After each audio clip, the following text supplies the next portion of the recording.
Let's get to Tim Walz, who, just when you think no one's sitting at this table, neither she nor the big white blanket, can embarrass themselves any further, he does. She asks him, to her credit, about the carrying the weapons in war, which we know is a lie. He never served in war. He's been stealing valor for quite some time.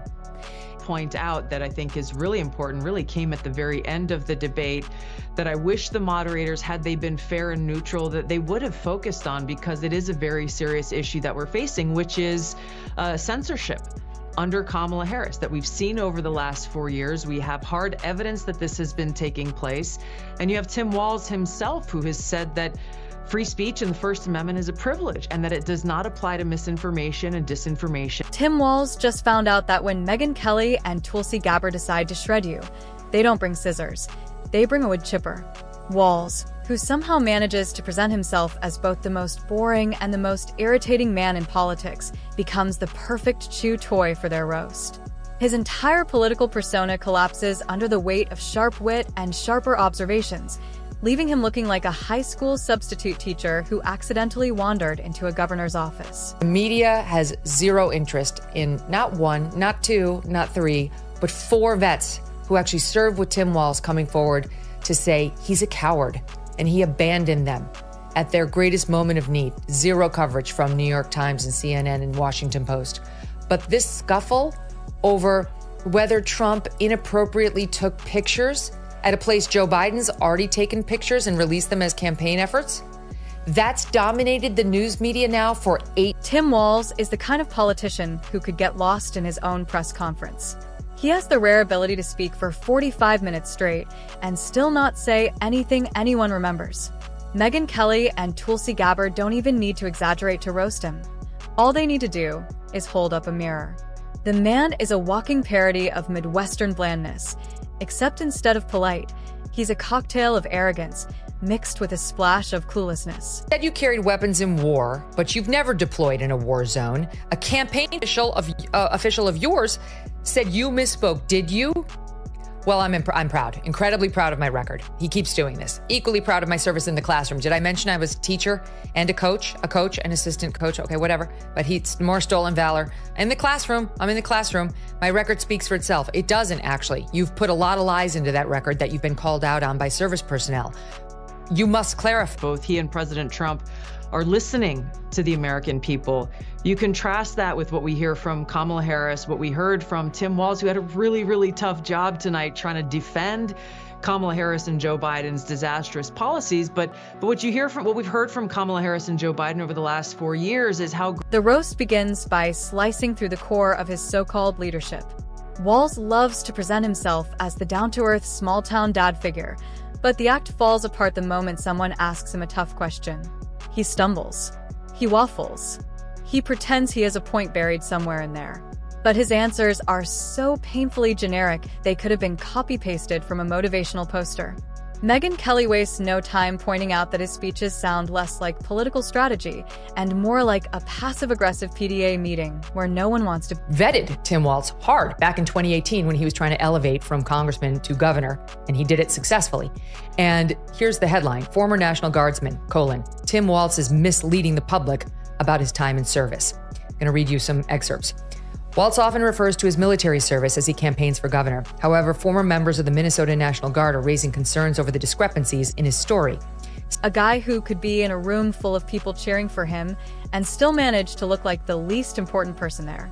The roast turns into an examination of how someone so painfully average managed to stumble into political office and then convince himself he's destined for greatness. We saw Tim Walz, who I think he's done virtually one interview, a puff piece with CNN and Kamala Harris by his side. And I think he had a tough job, again, of trying to defend Kamala Harris's record and did not meet the mark of even trying to make their case to the American people in a very compelling and. What really makes him an easy target is his desperate attempt to appear tough while actually being paper thin.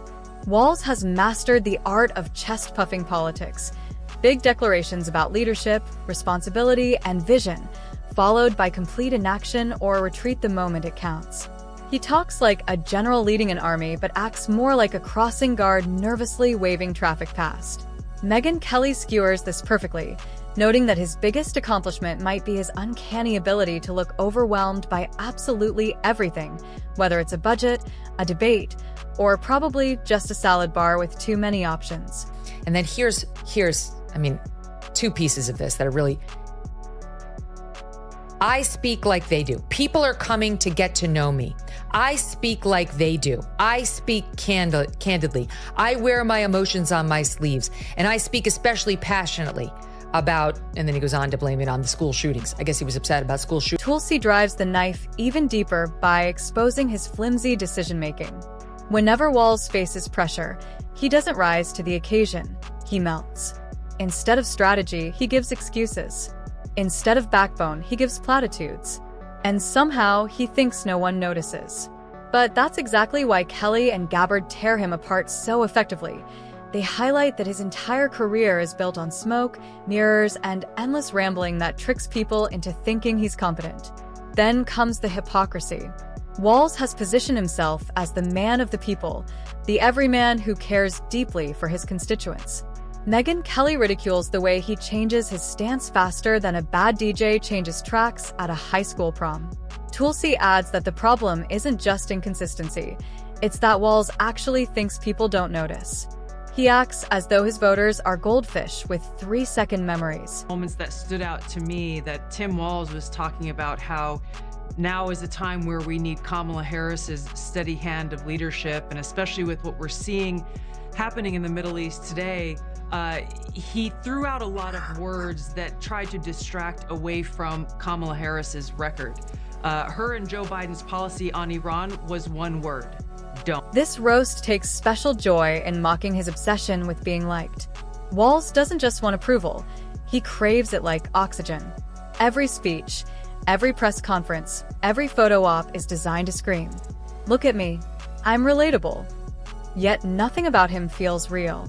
His folksy Midwestern persona comes across as staged, like a regional theater actor who spent too much time rehearsing but still forgot half his lines.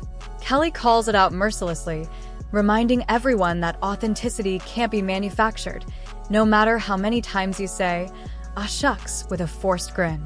Tulsi hits him from another angle. Walz isn't just fake, he's fragile, tying himself into knots trying to explain why nothing is ever his fault. By the time he's done, no one remembers the question, but everyone remembers that he didn't answer it. Utterly incompetent. Look how he handled his whole National Guard during the. Well, he said there was a reason for that. There's a reason he didn't deploy them, and we'll show you that soundbite too. He's got strong thoughts about how the National Guard should be deployed, and I guess he didn't think they were appropriate to go out the first couple of nights. We'll say soundbite 5. He didn't think that they were appropriate to go out the first couple of nights of Minneapolis burning post George Floyd. The mayor knew what he was asking for. He wanted the National Guard, and what does that mean? I think to the mayor, yes, I think it's a perception. I'm certainly not questioning that. I think the mayor said, "I request the National Guard." Whew, I'm out. This is great. We're going to have massively trained troops. No, you're going to have 19-year-olds who are cooks. The roast then pivots to his delusional sense of self-importance. Walz has the audacity to believe he's not just a state-level politician, but a national figure, a big player in the political arena. Kelly takes aim at this inflated ego, noting that Walz talking about himself as a major leader is like a middle manager at a local car rental company comparing himself to Elon Musk. Tulsi follows up with a surgical strike, pointing out that leadership isn't about declaring yourself a visionary, it's about actually making decisions that matter. She sharpens the point by observing that Walz doesn't just fail to inspire, he actively drains energy from the room, like a human black hole of enthusiasm. The comedy keeps rolling with his embarrassing attempts at relatability.